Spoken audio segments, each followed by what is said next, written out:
सबसे पहले सभी बच्चों को सुप्रभात।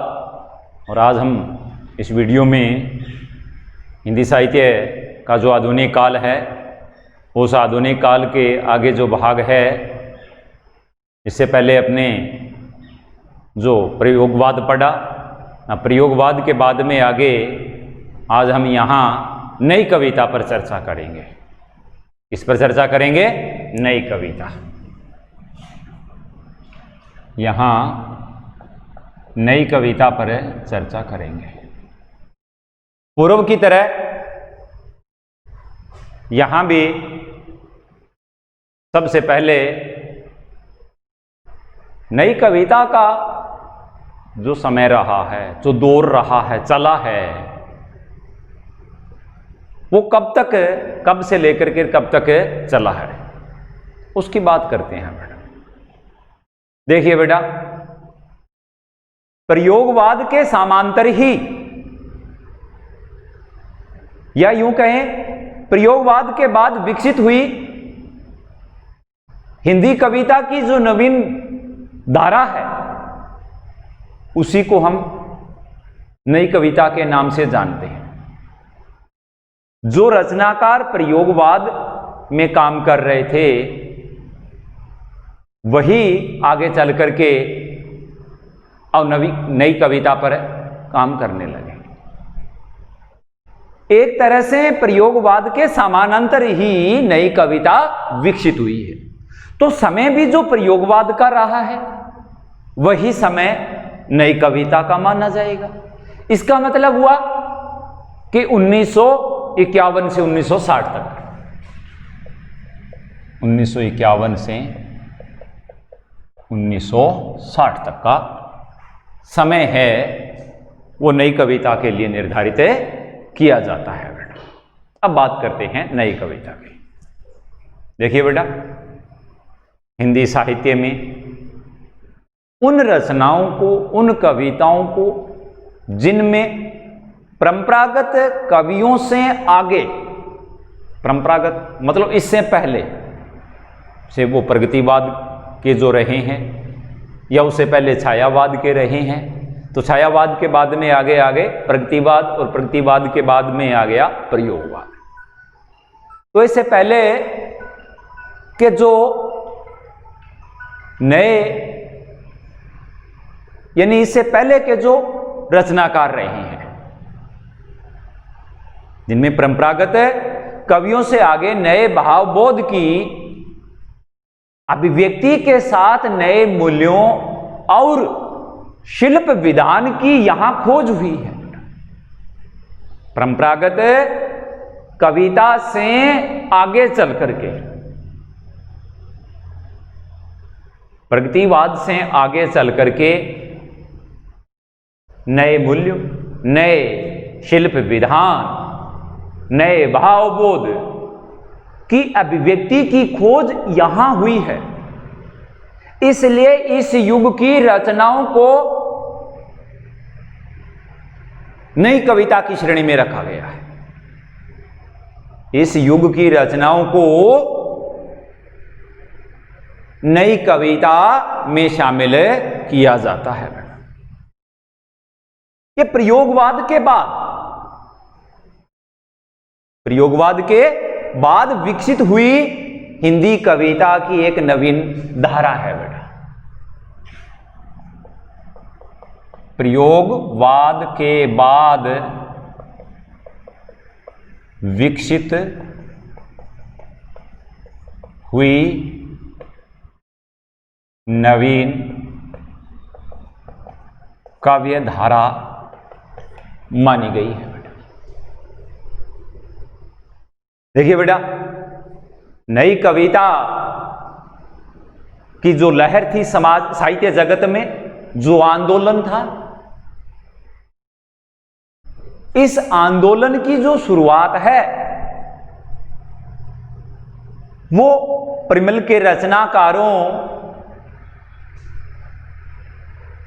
जो परिमल के रचनाकार रहे हैं, उन रचनाकारों में से जगदीश गुप्त, राम स्वरूप चतुर्वेदी, जगदीश गुप्त, राम स्वरूप चतुर्वेदी। इसके बाद में विजय देव नारायण शाही।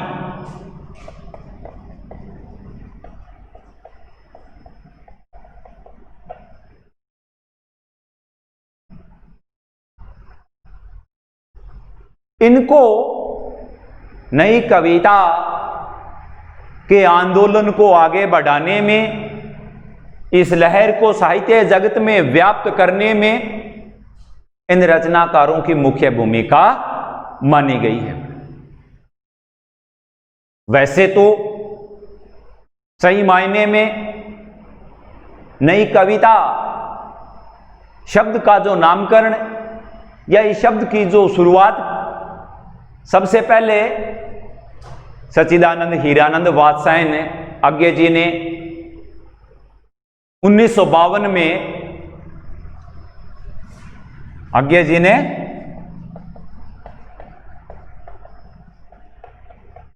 1952 में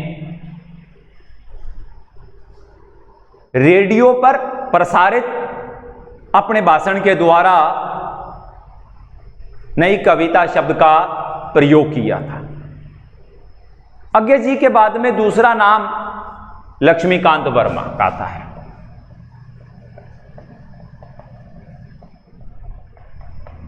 इन्होंने 1953 में नए पत्ते शीर्षक से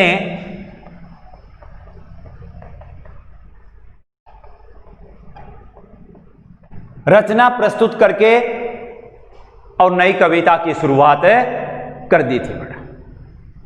इस प्रकार से अगर देखा जाए तो इसके नामकरण का श्रेय आज्ञे जी को ही दिया जाता है और उसके बाद में लक्ष्मीकांत वर्मा का नाम आता है बेटा। आज्ञे जी द्वारा अपने दूसरा जो तार सप्तक था, उस तार सप्तक की भूमिका में भी नई कविता शब्द को स्वीकार किया है। दूसरे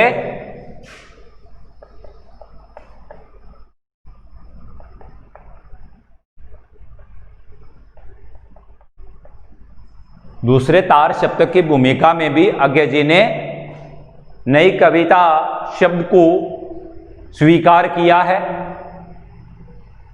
1954 में प्रकाशित नई कविता पत्रिका जो इलाहाबाद से निकलती थी, 1954 में नई कविता,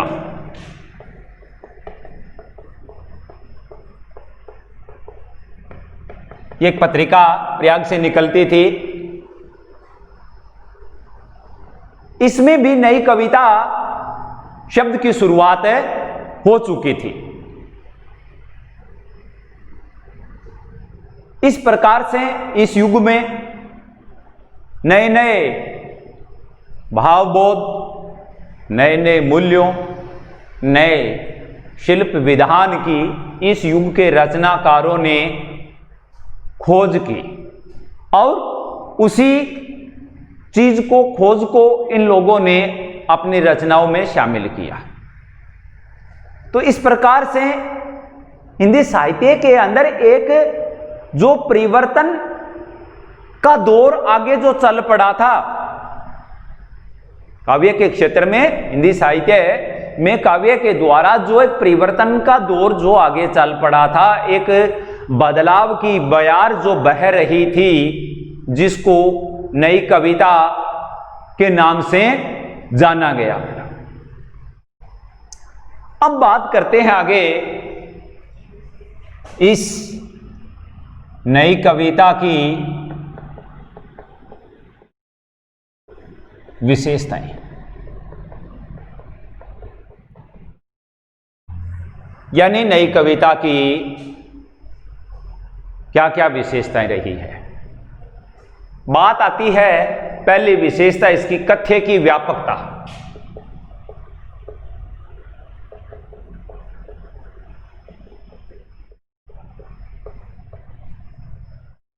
कथ्य कथन व्यापक, बड़ा लंबा चौड़ा बेटा जिसको कहें। देखिए बेटा, इस युग का जो रचनाकार है वो संपूर्ण संसार की यानी जीवन और जगत की प्रत्येक चीज के साथ अपना संबंध जोड़ना चाहता है। वो संसार से अलग नहीं है, उसे संसार की, इस जीवन जगत की कोई भी चीज है वो अस्वीकार्य नहीं है। कम शब्दों में कहें कि जन्म से लेकर के मृत्यु पर्यंत तक व्यक्ति के जीवन का जो घटनाक्रम होता है, उस घटनाक्रम की अभिव्यक्ति इस युग के रचनाकारों ने दी है। यानी इस युग के रचनाकारों ने अपनी रचनाओं में कथ्य को व्यापकता दी है। बड़े लंबे चौड़े रूप में प्रस्तुत करने का प्रयास किया है। इसके बाद में आगे बात करते हैं 2 नंबर,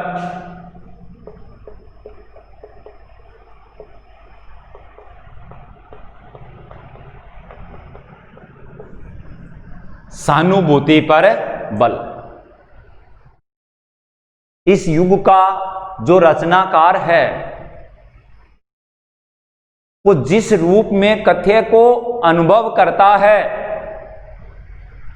जीवन और जगत के संपूर्ण घटनाक्रम को जिस रूप में अनुभव करता है, महसूस करता है अपने हृदय में, उसी रूप में उसको प्रकट भी करता है। और जब प्रकट करने की बात आती है तो इसका मतलब है कि उसकी खुद की स्वयं की उन सब के प्रति उसके भीतर क्या है? स्वानुभूति है। बिना स्वानुभूति के कोई भी व्यक्ति अपने हृदय से उन भावों को बाहर नहीं निकाल सकता। इसी स्वानुभूति के चलते ही इस युग के रचनाकारों ने अपने युग का जो जीवन है या जीवन जगत की कोई भी घटना है, उसका एक तरह से यथार्थपरक वर्णन किया है। फिर आगे बात करते हैं, इस युग का जो रचनाकार है वो बड़ा खुला है, स्वच्छंद प्रवृत्ति का है, वाद मुक्त, क्या कह सकते हैं उसको, वाद मुक्त। इस युग का रचनाकार किसी सिद्धांत, किसी मतवाद, संप्रदाय आदि के आग्रह में फंसना नहीं चाहता है। वो स्वभाव से खुला है, स्वतंत्र है। जो जीवन और जगत का वो अनुभव कर रहा है, उसके प्रति जो अपनी सहानुभूति दिखा रहा है, उसके लिए वो समाज या जीवन जगत के कोई जो सिद्धांत है, मतवाद है, कोई संप्रदाय है, उनके चक्कर में वो नहीं फंसना चाहता है। उनका वो खुल करके अपनी निजी स्वच्छंदता मान करके और उनको प्रकट करना चाहता है। इसलिए इस युग का रचनाकार वाद मुक्त भी दिखाई देता है। इसके बाद में आगे बात करते हैं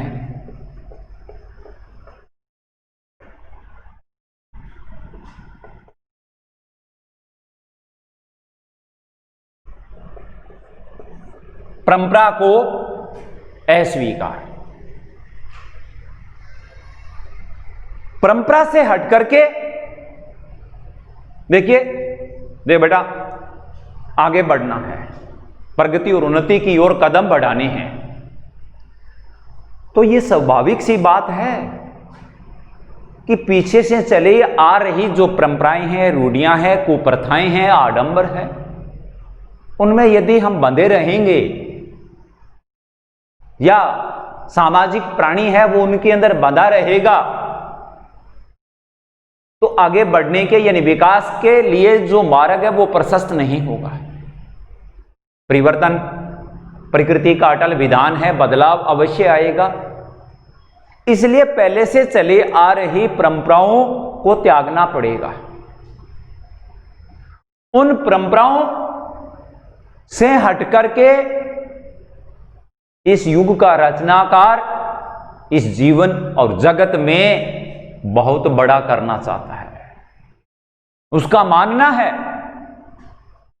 कि इस संसार में रह करके, इस जगत में रह करके रेंग करके हम जीवन व्यतीत नहीं कर सकते।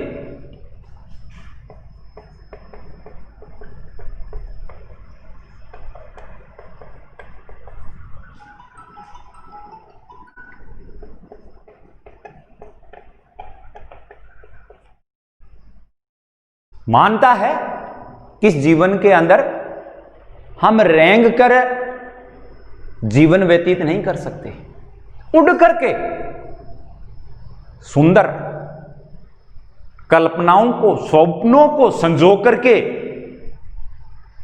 और उनको मूर्त रूप दे करके हम आगे बढ़ सकते हैं। लेकिन यह तभी संभव है जब हमें पीछे से चले आ रही परंपराओं का क्या करना होगा, त्याग करना होगा। और ऐसा करता हुआ इस युग का जो रचनाकार है वो हमें दिखाई पड़ता है। इसके बाद में बात करते हैं बेटा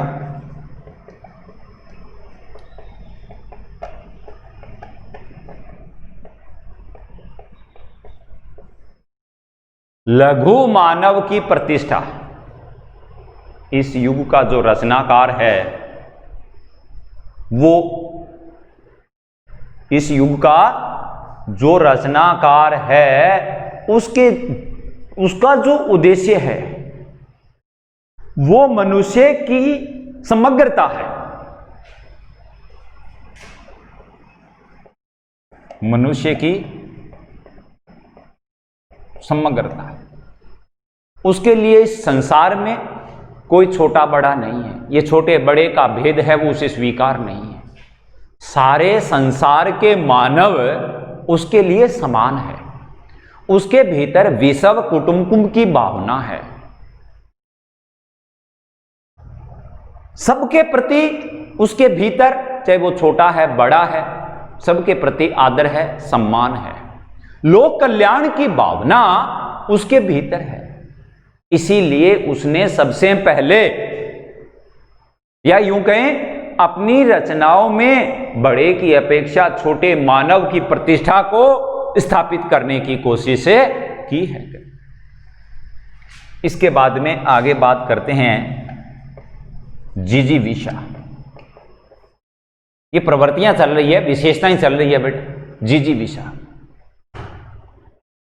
इस युग के रचनाकार में जिजीविषा, जीने की लालसा, इच्छा, जीवन को पूर्ण रूप से स्वीकार करने और उसे भोगने की जो लालसा है वो हमें दिखाई देती है बेटा।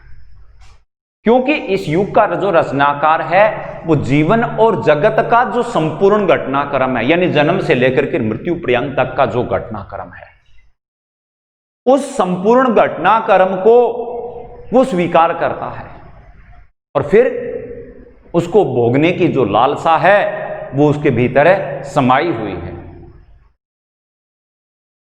इसी के चलते हुए, इसी यानी इस भोगने की लालसा के चलते हुए तो उसने समाज में, दुनिया में छोटे से छोटा जो मानव है उसको अस्वीकार नहीं किया है। निम्न से निम्न मध्यम वर्गीय वर्ग का चित्रण करने के साथ निम्न से निम्न, यहां तक जो भिखारी है, जो फुटपाथ पर बैठ करके अपना जीवन व्यतीत करते हैं, उनसे भी वो अछूता नहीं रहा है। इस प्रकार से उसके भीतर जीवन को पूर्ण रूप से स्वीकार करने और उसे भोगने की लालसा है, वो विद्यमान है। इसके बाद में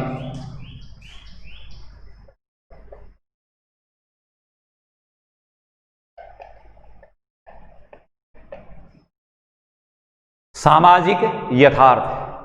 इस युग का जो रचनाकार है वो जीवन का मूल्य, सौंदर्य और उसका जो प्रकाश है वो कहीं बाहर से नहीं लेकर के आता है।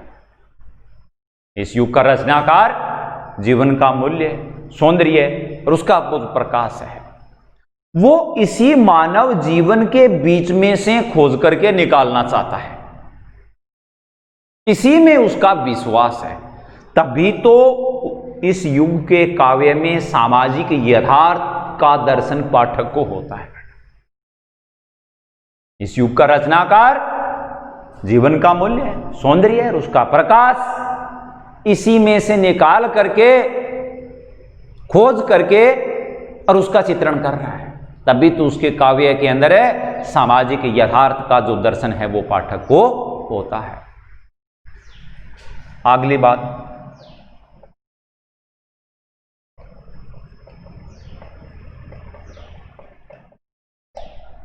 प्रकृति के प्रति लगाव अथाह इस युग के रचनाकारों में प्रकृति के प्रति भी लगाव रहा है। इस युग का रचनाकार प्रकृति से विमुख नहीं है। वो प्रकृति के संग मिलकर के, उसके संग कदम मिला करके और आगे चलना चाहता है।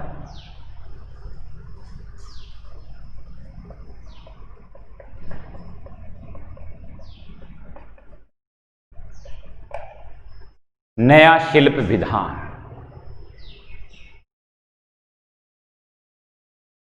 इस युग का जो रचनाकार है नए शिल्प विधानों में उसका ज्यादा विश्वास रहा है। परंपरागत शिल्प विधान जो है उनसे हट करके और शिल्प विधान में मौलिकता लाने की कोशिश की है। छंदों के जो बंधन है उनको स्वीकार नहीं किया है।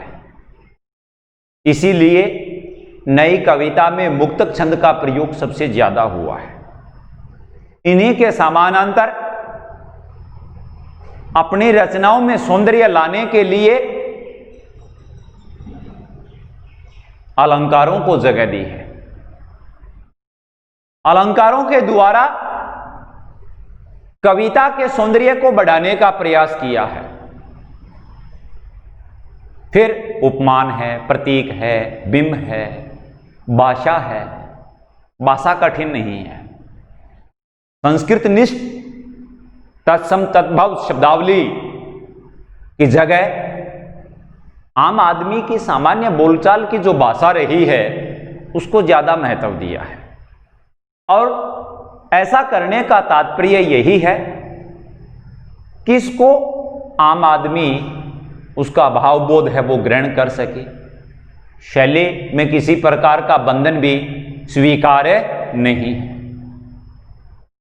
तो ये है नई कविता की प्रवृत्तियां, यानी नई कविता की विशेषताएं। इसके बाद में आगे हम चर्चा करते हैं नई कविता के जो प्रमुख रचनाकार हैं। नई कविता के रचनाकारों की बात करते हैं। आमतौर पर अज्ञे जी द्वारा संपादित दूसरे और तीसरे तार सप्तक के जो कवि थे, दूसरे और तीसरे तार सप्तक के कवियों को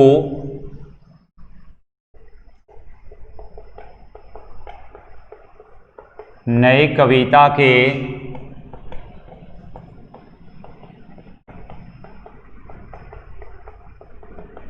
माने गए हैं। अज्ञे जी का जो तार सप्तक दूसरा और जो तीसरा है, इनमें जो जो रचनाकार उस युग में आए जिन्होंने नई कविता की लहर को आगे बढ़ाने में अपनी भूमिका निभाई, काव्य के क्षेत्र में जो नए नए प्रयोग किए, चाहे वो भावबोध की अभिव्यक्ति हो, नए मूल्यों हो, नए शिल्प विधान हो, उनकी खोज की हो, उनको इस काव्यधारा में जगह मिले। यह प्रयोगवाद के बाद विकसित हुई हिंदी कविता की एक नवीन धारा है। इसकी शुरुआत प्रमिल के रचनाकारों में से ही, जिनमें जगदीश गुप्त, राम स्वरूप चतुर्वेदी, विजयदेव यादव, विजयदेव नारायण शाही, यादव नहीं, के संपादन में 1954 में प्रकाशित नई कविता पत्रिका से नई कविता को माना गया है। इनसे पहले अज्ञ जी ने दूसरे तार सप्तक की भूमिका में भी नई कविता शब्द को स्वीकार किया। 1954 से पहले 1952 में रेडियो पर इनका जो भाषण प्रसारण हुआ, उसमें भी इन्होंने नई कविता शब्द का प्रयोग किया। उसके बाद में लक्ष्मीकांत वर्मा ने 1953 में नए पतों के लिए नई कविता का प्रयोग किया। और इसके बाद में हम देखते हैं इसकी ये विशेषताएं। कथ्य की व्यापकता, कथन, बात, काव्य, कथन है वो इनका बड़ा व्यापक है। फिर सहानुभूति पर बल, वाद मुक्त, परंपरा को अस्वीकार, लघु मानव की प्रतिष्ठा, जिजीविषा, सामाजिक यथार्थ, प्रकृति के प्रति लगाव, नए शिल्प विधान। और इसके बाद में अब पुनः बात करते हैं इसके रचनाकारों की। प्रमुख कवि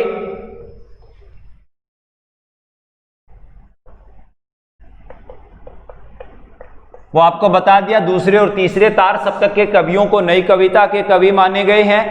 दूसरे तार सप्तक के कवि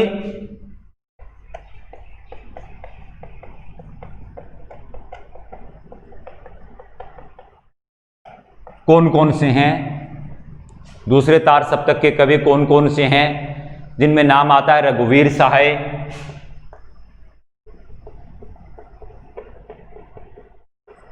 धर्मवीर भारती,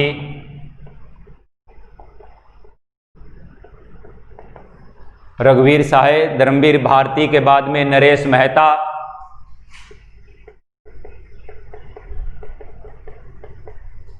शमशेर,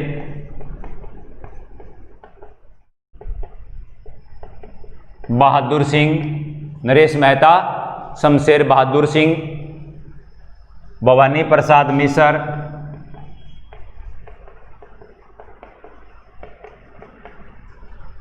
भवानी प्रसाद मिसर, कुंतला माथुर,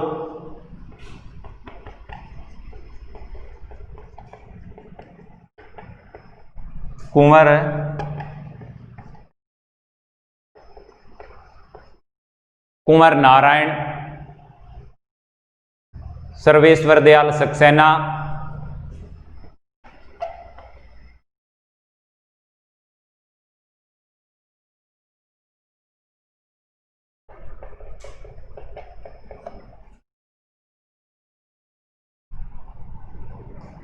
दूसरे और तीसरे।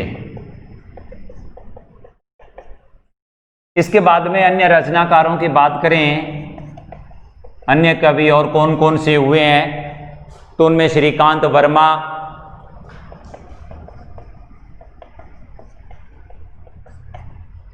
फिर दुष्यंत कुमार, श्रीकांत वर्मा, दुष्यंत कुमार, मल्यज,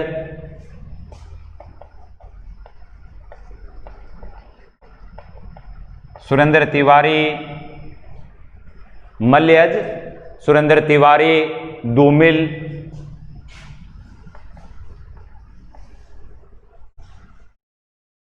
लक्ष्मीकांत वर्मा,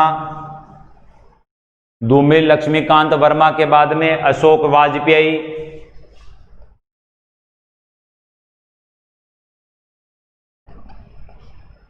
और चंद्रकांत